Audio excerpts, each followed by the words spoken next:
right, everybody. Thank you for coming back. My next guest, you can find him on Twitter at Jim Trotter _NFL, NFL Network analyst, co-host of the Huddle and Flow podcast with my guy, Steve Weich, longtime NFL writer whose credits include covering the Raiders' rebuild from 2007 to 2014, and member of the Pro Football Hall of Fame selection committee, Cliff Branch.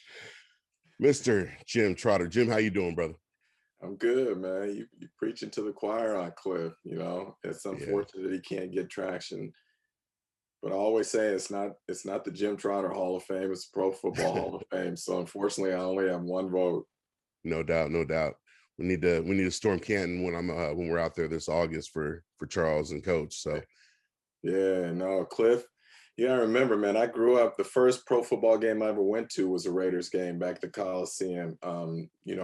Growing up in the Bay Area, and so and I know it's always funny to me. People say when you have sort of a two-team market, you got to choose one or the other. But I wasn't that guy. I like the 49ers. I like the Raiders for different reasons too. The one thing I love most about the Raiders, it was Al Davis and his contrarian attitude, and his maverick attitude that, he's going to call it like he sees it, and he doesn't care what anyone else thinks, and he ain't out here trying to win style points. He's out here trying to win games. So yeah, I love that about him. And the 49ers, obviously, the stereotype with the wine and cheese crowd and all of that and whatnot. But you had to appreciate the beauty of what Bill Walsh was able to do.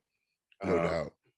What he established there and whatnot. So yeah, no, again, I grew up watching Cliff, and, it always mystified me that it took so long for Ray Guy to get in. If you followed the Raiders back in the day, Ray was a game changer, in terms of field position and those sorts of things. So I was happy when he finally got in. But yeah, man, no, anytime you can give me your Raiders fan, because I'm probably right there with you on much of it. No doubt, no doubt. And what I wanted to bring you on today, and we're going to talk about the Raiders in a little bit, but what I wanted to bring you on today is, recently the AP had a report that came out about the NFL using race norming, which basically assumed the Black players started out with a lower cognitive function. Practice made it harder for Black retirees to show a deficit and qualify for an award. How dangerous is this, and especially in 2021? Oh, it's incredibly dangerous, and it's incredibly racist, to be quite frank with you. And look, the reality here is that this is why there are segments of the Black population that does not trust the NFL, and why the NFL has a credibility issue with these fans. Yeah. Things like this. Now, look, I know many owners, and to say that individually or that they're racist, I would never do that, and I don't believe that. But collectively, as a collective, you can see why fans would say that the NFL has a race issue beyond the history of things that have gone on. And I've chronicled a lot of those in my writing. But this was just so blatant, and it makes me question, to some degree, the attorneys for the players in this lawsuit. Yeah. What exactly were they focused on that this would be allowed to happen? So again, it just comes back to so many things, from a trust issue, from a credibility issue, from a race issue, just so many things. This was the first time I heard about it months ago. It blew my mind. And so it's interesting to me now that it's getting traction again, because this isn't anything new. This has been out there. Well, it's crazy because you hit the nail on the head. Like you heard about this months ago. We're just now hearing about this as fans. And, this has been something that's been going on, and they finally got out. And so now they're like, okay, now we have to do something. I feel like the NFL may be doing some damage control. They hired a new panel of neuropsychologists that have three blacks and 2 females to propose new testing. Sounds like a PR move to me. What is it like to you? Yeah, but Kenny, what I would say to you is that this is something that never should have been allowed to happen in the first place. And so what it does is it feeds into that belief that the NFL is all about its dollar, its dollars, its money, and doesn't care about the players past or present, that whatever they can do to maximize their revenue, their savings, whatever, that's what they're going to do. And that's the unfortunate part here. When you admit a wrong, as the NFL admitted, as it relates to this concussion settlement, and I shouldn't say admit a wrong because I'm not sure that the NFL actually admitted a Right. wrong. It simply settled this lawsuit. You had an opportunity then to really, in my opinion, start to establish some credibility and to show that you do care about these men. And then to turn around and treat a certain group in this way, Hmm. it just blows my mind, man. And I'm not surprised by it. Let me put it that way, Right. because we know the history of the NFL and its dealings with players and even retired players. So I can't say I'm surprised, but then at the same time, I'm truly stunned that they did not take advantage of this opportunity, to show that they really do care about these men. And I don't have to tell you, there's a belief among many too that, excuse me, this thing was dragged out in hopes that many of these players would die Yeah. and that the league then wouldn't have to pay those families. So there's so many things that the league is dealing with on this, in my opinion, on this, where it had a chance to really gain ground and it didn't. And that's unfortunate. It's unfortunate for a lot of different reasons, but it's unfortunate most um, in that these men who need help were not getting the help. Absolutely. I look at, from a personal standpoint, I look at my dad who, he's still doing good mentally, but obviously he's starting to have some thoughts where, he forgets things or, he's got cloudy memory on things like that. And so, his that was always his concern was what's going to happen with this. And he sees his former teammates passing away at a rapid rate. We just lost Mike Davis, we lost Willie Brown, we lost Cliff Branch. And so we have, all these situations looking at you know looking at now the players in the league, they've got a little more knowledge. Players today, they have more knowledge, they're more a little more financially stable. What do you think this might do for players that say, what, I don't need to play 10, 20 years, I can play 5 years and be done and keep my mental health? Well, we've seen players who have made health decisions, whether it's Chris Borland, whether it's Calvin Johnson to some degree, and others who are saying, you know what, it's just not worth it for me. Now, I hear people all the time that they used to say, well, what is this concussion issue going to do for the NFL, or are there going to be players there? And look, the reality is, let's be real here. There is always going to be a pool of talent or available players for the NFL to select from. Right. There will be some who decide that for them it's not the right thing going forward, but there will always be a talent pool. In fact, many of the veterans that we're talking about, when I go back to them and I say, knowing what you know now, if given the opportunity, would you do the same thing over? I would venture to say 9 out of 10 say, yeah, I'd do it again, you Hmm. know? So I don't think this is going to threaten the game in any way. And I say this about us as fans too. We're like Pavlov's dogs. When that whistle blows for kickoff, we Yeah. show up regardless of what's happened, regardless of how angry we are with an owner or a team or the league office. We show up because we love the Mhm. game. We love the competition.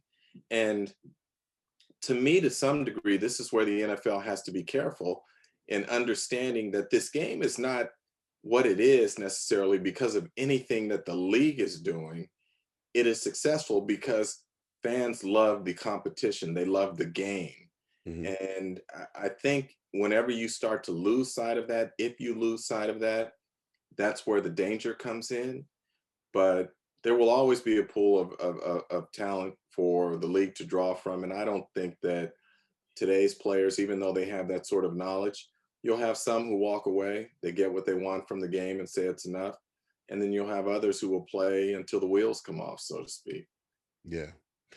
What do you think about, practices like race norming and the Rooney rule?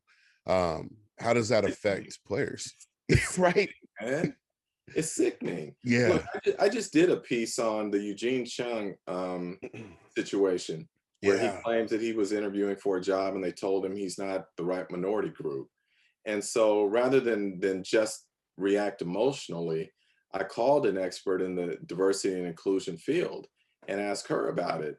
And what she said I thought was so spot on, that anytime you start to separate groups based on any number of factors, whether it's race, religion, sexual orientation, gender, doesn't matter, that you weaken that organization and you threaten the culture of that organization.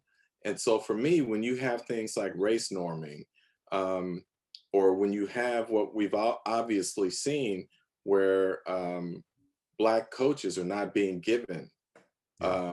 the same opportunities as non-Blacks, it to me, it threatens the culture of the business and it makes the working place not as strong as it could be. So so yeah, all of that is to me, it's just it is truly sickening that we would do that, or that would ever even be accepted, Right. that the cognitive skills of a Black man is not on par with that of a non-Black. That just, it blows my mind that in 2021 that would be allowed to be put into practice as it relates to compensating these men for whatever injuries they may have suffered during their playing Right. career. It just blows my mind. Absolutely. And we look at the Raiders, and Al Davis was a Maverick. He was the guy who was at the forefront of leading the charge for diversity, with not even leading the charge for diversity. He wasn't doing it because it was the PR thing to do, or was, a good idea. He did it because that's what was right. He put people in position because it was right. Amy Trask, Tom Flores, Art Shell. When are we going to see the league do that instead of doing what looks right? When are we going to see the league doing what is actually right? Well, I'll say this to you, that it's a twofold question there. The league has its own business to clean up first, and that's where I find some irony here when it talks about its commitment to diversity and inclusion. And then you go back and you look at the league office in terms of the senior vice presidents. And I think going into last season, if memory serves me right, or 2 seasons ago when I actually did the study, there were 12 top executives. And of those 12 or 13, there were only 2 people of color. So it always hit me as being ironic that the NFL would be talking about the importance of diversity and inclusion, and yet its own house doesn't reflect that. Even today out in Los Angeles with the NFL media group, we do not have one person of color among the senior leadership, not one. So Wow. how does that happen? Again, you can't tell me what you're about. You have to show me what you're about. And right Right. now, the league hasn't done that.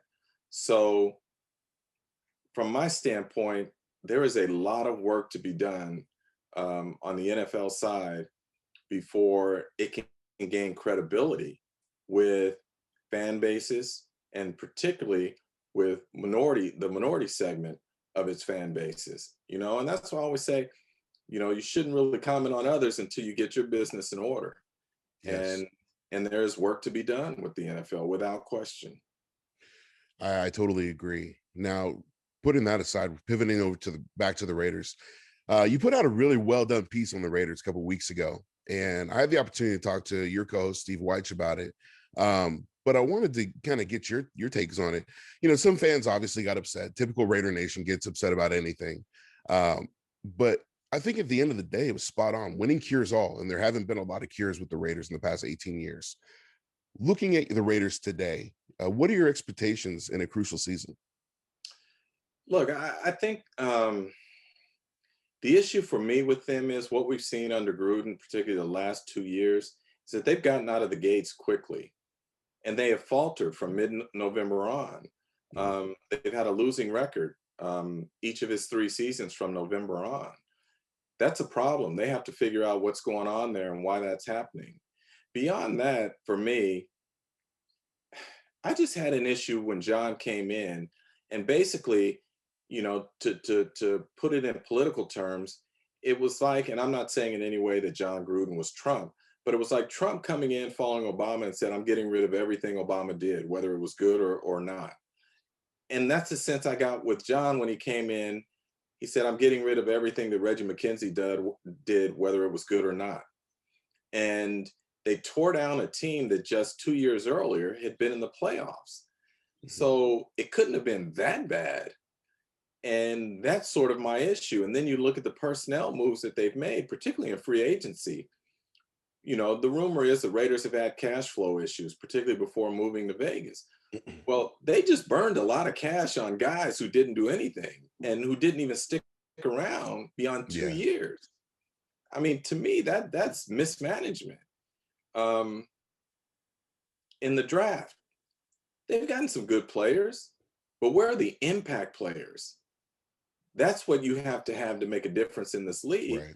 So look, Cleveland Farrell's a nice player, and he'll be a good player for a number of years in this league. Is he an impactful player? I haven't seen it. I haven't seen it. Look at all of their first round picks. Can you name one who has been an impactful guy? Josh Jacobs, I like a lot. You can say he has, and I'll give him that. But in terms of when you talk about the key positions on a football team, Right. you've got your quarterback with Derek Carr, but then look at your edge rushers. Have you gotten an impactful guy there? No. We got Miller, Yannick now. Okay, so now, first of all, you had to go out in free agency to get Right. him. Second Right. of all, he's on his fourth or fifth team? Yeah. In what, 2 years? Yeah, So, and Yeah. I'm not in any way bagging on Yannick, but Right. I'm interested to see how he does in this setup. It's funny how we forget when John came in and hired Paul Gunther. My God, I watched this guy, studied him when I was doing broadcasting and loved everything he did and this, that, and the other. And what happened? Yeah. So Yeah. I'm a firm believer, right or wrong, in checks and balances when it comes to an organization. And I believe, with rare exception, that no one individual should be given complete control. Why?